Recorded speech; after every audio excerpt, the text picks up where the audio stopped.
students, welcome to our channel NK classes, and for today we will study the biology, and the topic for today is classification of living organisms. So students, अगर आपके exam की बात करें तो यहाँ से आपको types of classification पूछे जाएंगे और कौन कौन से साइंटिस्ट ने वो क्लासिफिकेशन दिया, कितने पार्ट्स में डिवाइड किया एंड कौन से ईयर्स में वो जो क्लासिफिकेशन है वो दिया. ठीक है स्टूडेंट्स, तो ये जो बातें हैं मेन इंपॉर्टेंट जो है वो सब हम लोग देखेंगे one by one. Okay, so now come to our topic, that is classification of living organisms. तो स्टूडेंट्स, जो क्लासिफिकेशन है इसकी रिक्वायरमेंट क्यों पड़ी? क्योंकि इन द वेरी बिगनिंग जब अर्थ का डेवलपमेंट हुआ था तो बहुत सारे ऑर्गेनिजम्स डेवलप्ड हुए. सबसे पहले यूनिसेलुलर ऑर्गेनिजम्स आए अगर हम लोग बात करें, ठीक है, और उसके बाद यूनिसेलुलर के बाद मल्टीसेलुलर, इस तरह से कॉम्प्लिकेटेड ऑर्गेनिजम्स का डेवलपमेंट होता रहा. तो इस तरह से बहुत सारी वैरायटी ऑफ ऑर्गेनिजम्स थे, तो उन सबको एक नेमिंग देना, उनको एक तरह से आइडेंटिफाई करना, ये जो इसका मेथड है वही है क्लासिफिकेशन. मीन्स हम लोग उनको क्लासिफाई कर लेंगे. जैसे आज हम लोग जानते हैं कि ये प्लांट्स है, ठीक है, प्लांट्स अलग कैटेगरी है, एनिमल्स अलग कैटेगरी है, ठीक है, बर्ड्स अलग कैटेगरी है, ठीक है. तो इस तरह से आज हम लोग ये सब अलग वेज में हम लोग कैटेगराइज कर रहे हैं. But in the very previous ये सब कुछ कैटेगराइजेशन नहीं था, वहाँ कोई क्लासिफिकेशन स्टार्ट में था नहीं. तो सबसे पहले जो क्लासिफिकेशन मीन्स जो ऑर्गेनिजम्स को डिवाइड करना, उनकी कुछ प्रॉपर्टीज़ लेके, चाहे उनका सेल का स्ट्रक्चर देख सकते हैं या उनकी न्यूट्रिशन हैबिट्स देख सकते हैं, ठीक है, कुछ भी जो उनकी प्रॉपर्टीज़ हैं उनको देख करके अलग अलग साइंटिस्ट ने अलग अलग टाइम पे अलग अलग अपने क्लासिफिकेशन दिए. ओके स्टूडेंट्स, तो हमें वो सब क्लासिफिकेशन स्टडी करने हैं. बस हमें ज़्यादा डीपली नहीं जाना है, बस ऊपर से थोड़ा देखना है कौन कौन से साइंटिस्ट से क्या क्लासिफिकेशन दिए. सबसे पहले एक क्लासिफिकेशन की फॉर्मल डेफिनेशन आप देखिए. Classification of organisms is a systematic method of arranging organisms into different groups and sub groups based on their similarities and their differences. Okay students, देखो किस तरह से ग्रुप एंड सब ग्रुप्स. अगर हम लोग बात करें एनिमल्स की, आज अगर हम लोग देखें एनिमल्स, तो एनिमल्स में हम लोग देखते हैं कि ह्यूमन भी आते हैं, ठीक है, डॉग्स आएंगे, मंकीज़ आएंगे, ठीक है. तो ये एक क्लास है और उसके अंदर ये क्या है, इसके सब क्लासेस. ये एक ग्रुप है, उसके अंदर ये इसके सब ग्रुप्स है. तो इसी तरह से हम लोग क्या है, वे ऑफ क्लासीफाइंग है ये, ठीक है. चलो वो सब हो गया, अब स्टार्ट करते हैं हम लोग. सबसे पहले क्लासिफिकेशन जो साइंटिस्ट जिन्होंने सबसे पहले क्लासिफिकेशन दिया वो थे कार्ल लिनियस. इन्होंने ही एक मेथड दिया था कि किस तरह से हम लोग सारे लिविंग ऑर्गेनिजम्स को दो पार्ट में इन्होंने डिवाइड किया. इनका जो क्लासिफिकेशन था वो बहुत सिंपल था, वेरी सिंपल क्लासिफिकेशन. तो उन्होंने ओनली दो पार्ट में डिवाइड किया, ठीक है. तो इनका क्लासिफिकेशन का नेम है टू किंगडम क्लासिफिकेशन. और दो पार्ट्स कौन से थे, प्लांटी एंड एनिमिलिया. प्लांटी में जो आते थे वो हमारे प्लांट्स आते थे और एनिमिलिया में एनिमल्स. नेम से पता लग रहा है ये क्या है, इनके लैटिन वर्ड्स हैं, ठीक है. और एक इम्पॉर्टेंट क्वेश्चन जो यहाँ से आपका अराइज होता है वो है, ये क्लासिफिकेशन कब दिया गया? ये दिया गया 1758 में. ओके स्टूडेंट्स, तो कार्ल लिनियस ने सबसे पहले क्लासिफिकेशन दिया, टू किंगडम क्लासिफिकेशन उन्होंने दिया, ठीक है. 1758 में उन्होंने दिया क्लासिफिकेशन, दो पार्ट्स में डिवाइड किया, ठीक है. और उसके बाद जो इम्पोर्टेंट क्वेश्चन है वो है कि फादर ऑफ जो क्लासिफिकेशन है वो भी कार्ल लिनियस को ही बोला जाता है. ये मैंने आपको पहले की जो क्लासेस है उनमें मैं डिस्कस कर चुकी हूँ. तो यहाँ कार्ल लिनियस के बारे में इतना आपको है. तो इसी के बेसिस पे क्या होता है कि अलग अलग जो क्लासिफिकेशन आए उनको डिफरेंट इरा भी दे दिया. जैसे जो कार्ल लिनियस है, इनके पहले का इरा है वो हो गया प्री लिनियस, ठीक है, और इनके बाद का जो इरा है वो हो गया पोस्ट लीनियस, ठीक है. तो इस तरह से हम लोग देखते हैं कि किस तरह से कार्ल लिनियस ने टू किंगडम क्लासिफिकेशन दिया. अब स्टूडेंट्स, जो क्लासिफिकेशन कार्ल लिनियस ने दिया, उन्होंने उस क्लासिफिकेशन को एक हिरार्की बेसिस पे उन्होंने क्लासिफिकेशन दिया. हिरार्की मीन्स आप एक सीक्वेंस लो, ठीक है, आप एक सीक्वेंस लो और उस सीक्वेंस के अकॉर्डिंग उसको अरेंज करो. कैसे? I give you example. देखो हम लोग कहाँ रहते हैं, अगर हम लोग एड्रेस की बात करें, हमारा जो एड्रेस है, ठीक है, अगर हम लोग बात करें, सबसे पहले अर्थ है, ठीक है, उसके ऊपर हमारा कॉन्टिनेंट है इंडिया, ठीक है।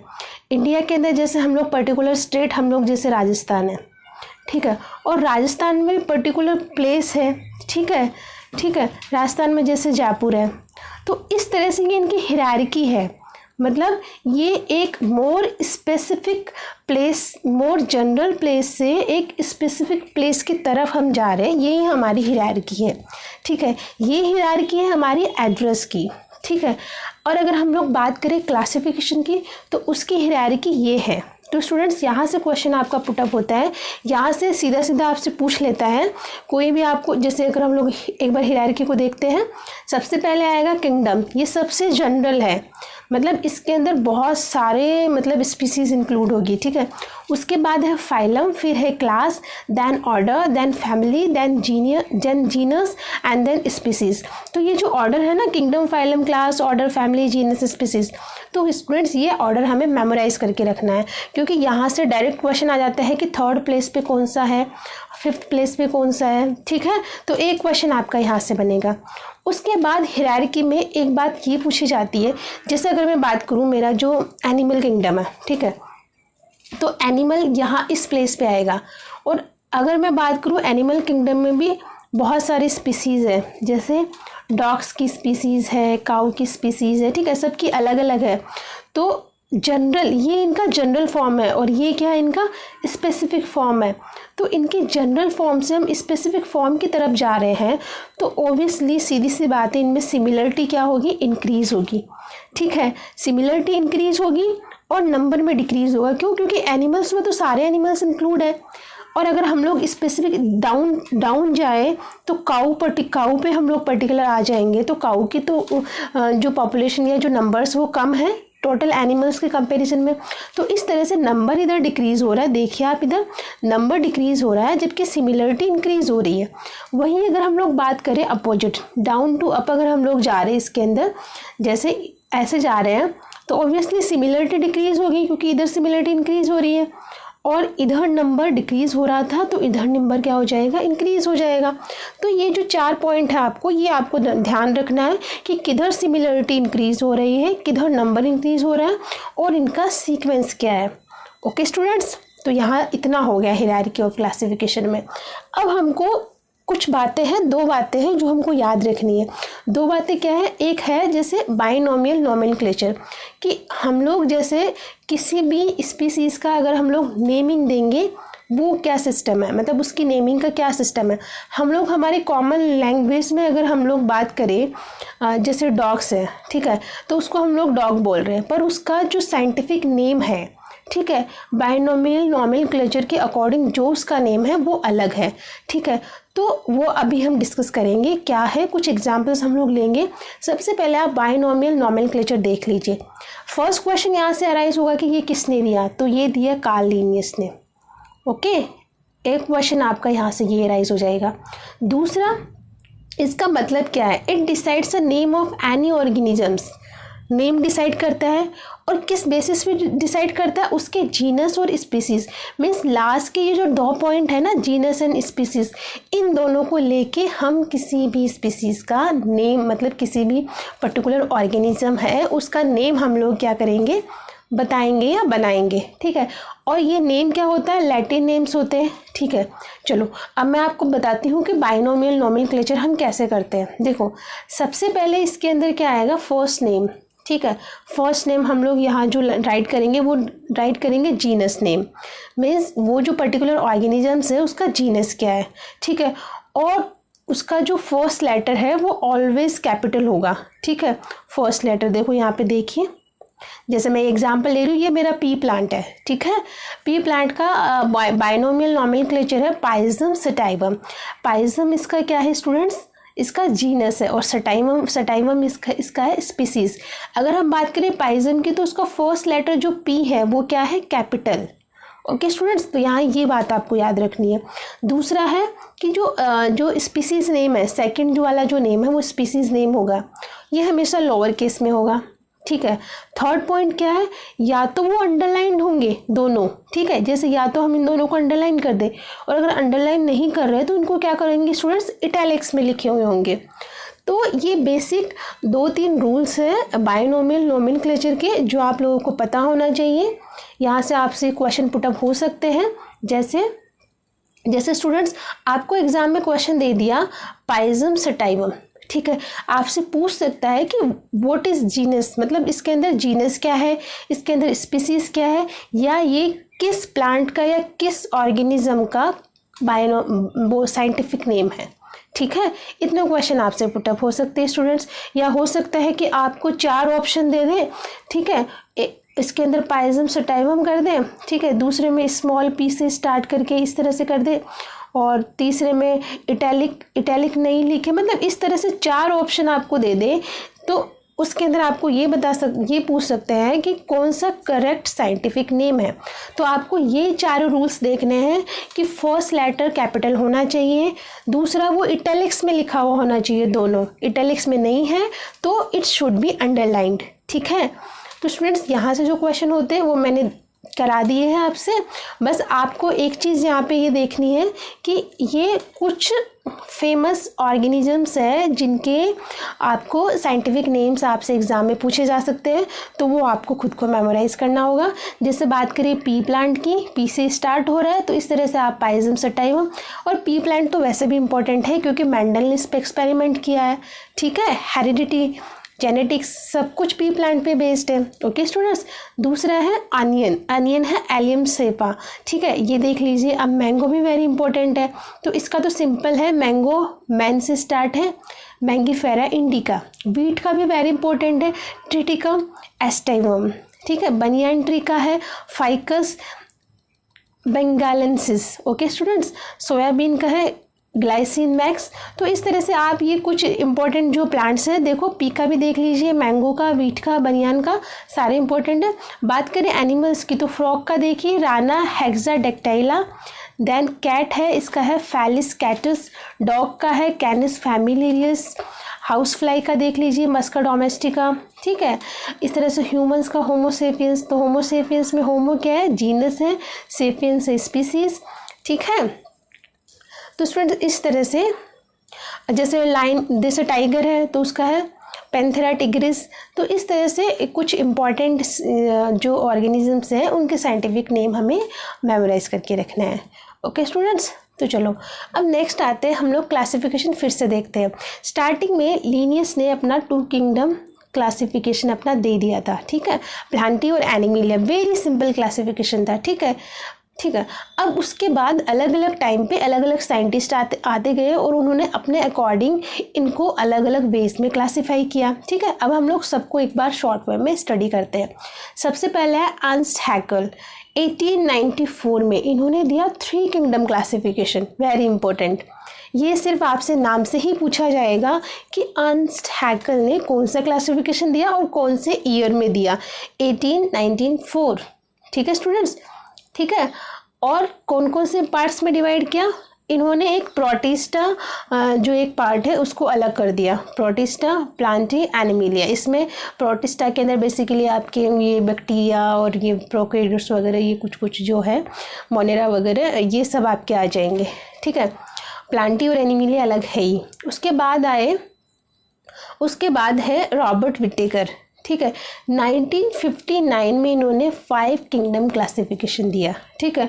इन्होंने अदर ब्रांचेज और इंक्लूड कर दी, ठीक है।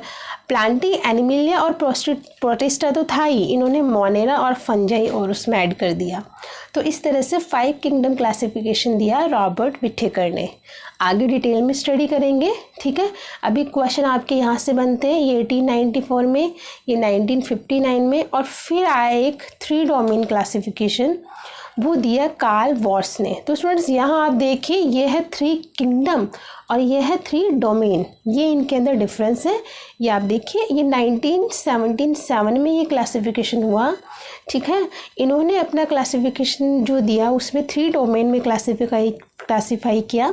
One is bacteria, other one is archaea and third one is eukaryota. Okay students, तो ये जो इम्पोर्टेंट बातें हैं यहाँ से वो आप राइट डाउन कर लीजिए। अब नेक्स्ट हम लोग देखते हैं 3 किंगडम क्लासिफिकेशन। तो जो अर्नस्ट हैकेल थे उन्होंने 3 किंगडम क्लासिफिकेशन दिया, पर उन्होंने, अब देखो, अगर हम किसी चीज़ को क्लासीफाई करने जा रहे हैं तो किसी बेसिस पे तो करना होगा। अगर हम लोग ह्यूमन बीइंग को क्लासीफाई करते हैं तो ये राजस्थान स्टेट के हैं, ठीक है, ये दिल्ली स्टेट के हैं, मीन्स उनका लोकेशन, वो कहाँ रह रहे हैं, उसके बेसिस पे हमने उनको क्लासीफाई किया, ठीक है। अब हम लोग ऑर्गेनिज्म को क्लासीफाई कर रहे हैं तो उसका भी कुछ बेसिस होना चाहिए कि उनका सेल स्ट्रक्चर के बेसिस पे आप कर रहे हो या उनके न्यूट्रिशन बेसिस पे कर रहे हो, ठीक है, या उन पे उनका जो रिप्रोडक्टिव सिस्टम है या रिप्रोडक्शन है उसके बेसिस पे कर रहे हो। तो वो सबका अलग अलग वे था। बात करें अर्नस्ट हैकेल की तो उन्होंने लिया सेल स्ट्रक्चर, मतलब यूनिसेलुलरिटी और मल्टी सेलुलरिटी, इसके बेसिस पे उन्होंने 3 पार्ट्स दिए। प्लांटी और एनिमिलिया तो पहले से था ही, इन्होंने प्रोटिस्टा और दे दिया था। इसमें यूनिसेलुलर एल्गी, फंजाई और बैक्टीरिया सबको, देखो स्टूडेंट्स, प्लांटी और एनिमिलिया में तो अलग था ही, और बाकी जो स्टार्टिंग के जो लोअर जो भी कुछ था जैसे फंजाई, बैक्टीरिया या एल्गी वगैरह सब कुछ उन्होंने प्रोटिस्टा में रख दिया था, ठीक है। सारा मतलब यूनिसेलुलर वाला जो पोर्शन है वो सारा प्रोटिस्टा में चला गया। और प्लांटी और एनिमिलिया दोनों मल्टी सेलुलर थे, बट ये मल्टी सेलुलर प्लांट्स थे और ये मल्टी सेलुलर एनिमल्स थे। तो बहुत सिंपल क्लासिफिकेशन है अर्नस्ट हैकेल का भी कि यूनिसेलुलर और मल्टी सेलुलर के बेसिस पे उन्होंने दे दिया क्लासिफिकेशन। अब हम लोग देखते हैं एक 3 डोमेन क्लासिफिकेशन, ठीक है। जो कार्ल वुर्ट्ज ने जो क्लासिफिकेशन दिया 3 डोमेन, ठीक है, दे देखो 1977 में जो इन्होंने क्लासिफिकेशन दिया, ठीक है, इन्होंने डिवाइड किया बैक्टीरिया, आर्किया एंड यूकैरियोटा, ठीक है। अब जो यूकैरियोट्स थे ये हायर जो ब्रांचेस थी वो थी जिसमें इसमें प्लांट्स, एनिमल्स, फंजाई सब कुछ इसमें आ रहा था, ठीक है। बात करें बैक्टीरिया की तो इसमें साइनोबैक्टीरिया या हेटेरोटॉपिक बैक्टीरिया, मतलब बैक्टीरिया वाला सारा पोर्शन इसमें इन्होंने डाल दिया।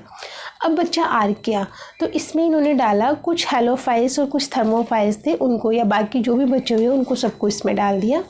तो ये इनका 3 डोमेन क्लासिफिकेशन हो गया। कार्ल वुर्ट्ज ने दिया और 1977 में दिया, ये इम्पॉर्टेंट है। अब स्टूडेंट बीच में एक और साइंटिस्ट आए थे, कॉपलैंड, इन्होंने 1938 के अंदर इस 3 किंगडम क्लासिफिकेशन जो पहले था उसको 4 किंगडम क्लासिफिकेशन में उन्होंने कर दिया। 3 किंगडम क्लासिफिकेशन ये जो अर्नस्ट हैकेल ने जो दिया था इसको इन्होंने कर दिया किस में, 4 किंगडम क्लासिफिकेशन में। अब प्रोटिस्टा, प्लांटी और एनिमिलिया तो था ही, इन्होंने मोनेरा ऑरिस में ऐड कर दिया, ठीक है स्टूडेंट्स। मतलब उन्होंने प्रोटिस्टा और मोनेरा, मतलब जो पहले जो प्रोटिस्टा था उसी में से कुछ ऑर्गेनिजम्स को अलग करके मोनेरा में उन्होंने पुट कर दिया। तो इस तरह से कॉपलैंड का 1938 के अंदर जो 4 किंगडम क्लासिफिकेशन है वो आया था। बस इसमें आप ये देख लीजिए कौन सा ईयर था, कितना किंगडम क्लासिफिकेशन था, किसने दिया। अब हम लोग देखते हैं 5 किंगडम क्लासिफिकेशन, ठीक है। ये दिया हमारा R.H. विटेकर ने 1959 में। ओके स्टूडेंट्स, आप इसको ऐसे याद कर सकते हैं कि 5 यहाँ आ रहा है, ठीक है। इस तरह से थोड़ा इन्होंने क्या किया कि बहुत सारे कैरेक्टर्स इन्होंने ले लिए ऑर्गेनिजम्स को क्लासिफाई करने के लिए, बहुत सारे कैरेक्टर्स। अभी मैं आपसे डिस्कस करूँगी इन्होंने क्या क्या कैरेक्टर्स लिए और उनको एक हायरार्की में पुट कर दिया। हायरार्की मतलब थोड़ा सिंपल, फिर और कॉम्प्लेक्स, फिर और कॉम्प्लेक्स। तो इस तरह से क्या किया उन्होंने, एक हायरार्की में उन्होंने पूरे ऑर्गेनिजम्स को डिवाइड कर दिया, ठीक है। कैसे, सबसे बेसिक जो इन्होंने सबसे फर्स्ट जो ब्रांच थी इनकी वो थी प्रोकैरियोट्स की, उसमें उन्होंने रखा मोनेरा को। जहाँ मोनेरा की बात आ गई, इट मीन्स किसकी बात कर रहे हैं हम लोग, ऑल बैक्टीरियाज की, मतलब सारे के सारे बैक्टीरिया उन्होंने रख दिए मोनेरा में, ठीक है। ये सबसे प्रिमिटिव थे, मतलब जब हम लोग डेवलपमेंट की बात करें तो सबसे पहले अर्थ पे जो भी ऑर्गेनिजम्स आए वो इन्होंने रख दिया प्रोकैरियोट्स मीन्स मोनेरा में, ठीक है। तो सारे प्रिमिटिव ऑर्गेनिजम्स इसमें आ गए जो मोस्ट प्रिमिटिव थे। उसके बाद कुछ सेल्स में कुछ कॉम्प्लेक्सिटी आई, तो जो मोर कॉम्प्लेक्स ब्रांच बन के आई वो आई प्रोटिस्टा। प्रोटिस्टा के बाद मोर कॉम्प्लेक्स ब्रांच बनी फंजाई, और फंजाई के बाद प्लांटी, और प्लांटी के बाद एनिमिलिया। अब इन्होंने प्लांटी जैसे बात करें प्लांट्स की, तो प्लांट्स कौन से हैं, इन्होंने कैटेगराइज किया कि क्लोरोफिल कंटेनिंग जो भी है वो सब किस में इंक्लूड होगा, प्लांट्स में। तो इस तरह से 5 किंगडम क्लासिफिकेशन इन्होंने दिया। और सिंपल टू मोर कॉम्प्लेक्स जो सेल्स है उसके अकॉर्डिंग इन्होंने एक हायरार्की में इनको प्लेस किया। ओके स्टूडेंट्स, अब हम लोग देखते हैं कि इन्होंने क्या क्या क्राइटेरिया लिया क्लासिफिकेशन का। ठीक है, तो सबसे पहले इन्होंने लिया सेल स्ट्रक्चर। इट मीन्स कि जो सेल है, ठीक है, पर्टिकुलर लिविंग ऑर्गेनिजम्स की, उसका स्ट्रक्चर क्या है। स्ट्रक्चर मीन्स कि उसके अंदर सिर्फ एक सेल है या उसके अंदर एक से ज़्यादा सेल है। ठीक है, अब जिसके अंदर एक सेल होगी तो उसके अंदर क्या होगा, एक ही सेल सारा काम करेगी। बात करें रेस्पिरेशन की, प्रोडक्शन की या डाइजेशन की या जो कुछ भी काम होते हैं एक्सक्रीशन के, सारा काम वो एक ही सेल करेगी। और बात करें मल्टी सेलुलर की तो उसमें अलग अलग चीज़ के लिए अलग अलग सेल्स होती हैं। ठीक है, जैसे हम लोग बात करें हमारी बॉडी की मल्टी सेलुलर है। ठीक है, डाइजेशन के लिए स्टमक होता है, उसमें कुछ सेल्स होती है, डाइजेस्टिव सेल्स होती है। रिप्रोडक्शन के लिए रिप्रोडक्टिव सेल्स होती है, मतलब जो ऑर्गन्स वगैरह होते हैं, ठीक है, उनके अंदर वो वाली सेल्स होती है। तो इस तरह से हर वर्क के लिए अलग अलग सेल्स होती है। तो ये बेसिस उन्होंने लिया सबसे पहले। ठीक है, दूसरा उन्होंने लिया फीचर ऑफ सेल। सेल का फीचर मतलब आइदर इट इज़ यूकैरियोट और it is prokaryote.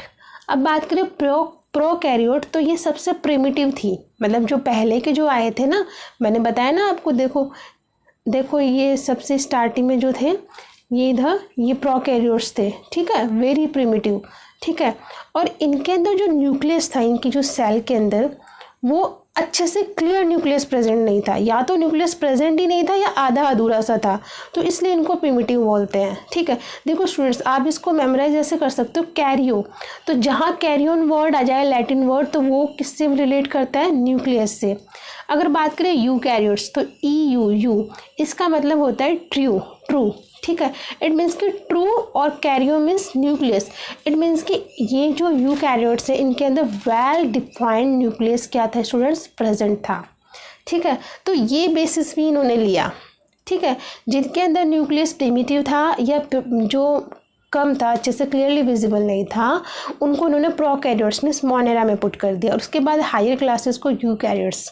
Okay students, अब थर्ड इन्होंने लिया division of labour. Division of labour अभी मैंने आपको बताया था कि अगर यूनिसेलुलर है तो सिंगल सेल सारा वर्क परफॉर्म करेगी, और अगर मल्टी सेलुलर है तो different cells for different jobs.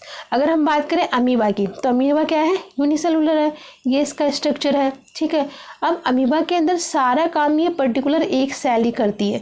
Food का डाइजेशन करना, उसको एनगल्फ करना, रिप्रोडक्शन का काम, रेस्पिरेशन ट्रांसपिरेशन का काम, सारा काम ये अकेली अमीबा की एक ही सेल करेगी। और बात करें मल्टी सेलुलर की तो उसमें तो डिफरेंट ऑर्गन्स होते हैं। ठीक है, अलग अलग जॉब के लिए। अब डिफरेंट ऑर्गन्स का मतलब क्या, ऑर्गन्स में सेल्स होती हैं तो पर्टिकुलर वो सेल्स हो गई। ठीक है स्टूडेंट्स, अब एक इन्होंने जो नेक्स्ट जो इन्होंने लिया वो लिया न्यूट्रिशन। न्यूट्रिशन कैसे, जैसे बात करें कुछ ऐसे ऑर्गेनिजम्स होते हैं जो अपना फूड खुद फॉर्म करते हैं, खुद बनाते हैं अपना खाना। ठीक है, और कुछ ऐसे होते हैं जो अपना खाना के लिए किसी और पे डिपेंड होते हैं। ठीक है, बात करें हम लोग प्लांट्स की तो प्लांट्स को कभी खाना देते हैं हम लोग, नहीं देते, मतलब उनको सिर्फ वाटर दिया जाता है। बाकी अगर फूड की बात करें या एनर्जी की या न्यूट्रिशन की बात करें तो वो खुद अपना न्यूट्रिशन बना लेते हैं फोटोसिंथेसिस प्रोसेस से। सनलाइट के प्रेजेंस के अंदर वो अपना फूड बना लेते हैं, ग्लूकोज या जो कुछ भी एटीपी एनर्जी वगैरह लेनी होती है उनको, वो सब उनका अपने आप वो खुद बना लेते हैं। क्लोरोफिल कंटेनिंग सेल्स होती है जो क्या करती है, उसके अंदर फोटोसिंथेसिस के अंदर हेल्प करती है। तो ये इसमें बात करें बैक्टीरिया और प्लांट्स, मतलब कुछ बैक्टीरिया और सारे प्लांट्स सब किस में आते हैं स्टूडेंट्स, ऑटोट्रॉपिक में। ऑटो मीन्स सेल्फ, ठीक है, अपना भोजन खुद बनाना या खुद लेना। दूसरा हेट्रोट्रॉपिक, जैसे हम लोग हैं, हम लोग हमारा भोजन बनाते तो खुद हैं बट उसके लिए डिपेंड किस पे है। ठीक है, अगर हमें सीरियल्स की ज़रूरत है, पल्सेस की ज़रूरत है, फूड की ज़रूरत है, वेजिटेबल्स की ज़रूरत है, तो सब हमें प्लांट्स से मिल रहा है। ठीक है, हम खुद वो नहीं बना रहे हैं। ठीक है, हम उसको फिर मॉडिफाई करके हम अपने फॉर्म में हम उसको यूज़ लेते हैं। ठीक है, तो इसलिए कुछ हेट्रोट्रॉप्स में आ जाएंगे, कुछ ऑटोट्रॉप्स में आ जाएंगे। ठीक है, एक इन्होंने लास्ट में लिया है कि जो ऑटोट्रॉप्स होते हैं, मतलब जो अपना खाना खुद बनाते हैं, उनका किस बेस से वो अपना खाना बनाते हैं, उसके भी डिफरेंट बेस है। तो इस तरह से आर एच विटेकर ने अपने लगभग कुछ क्राइटेरिया इन्होंने लिए, 5 क्राइटेरिया थे इनके। इस क्राइटेरिया के बेसिस पे इन्होंने 5 किंगडम क्लासिफिकेशन दिया और 5 पार्ट्स के अंदर सारे लिविंग ऑर्गेनिजम्स को डिवाइड किया। ओके स्टूडेंट्स, आज का चैप्टर हम यही फिनिश करते हैं। नेक्स्ट हम लोग आगे का डिस्कस करेंगे। I hope you like my videos. Thank you.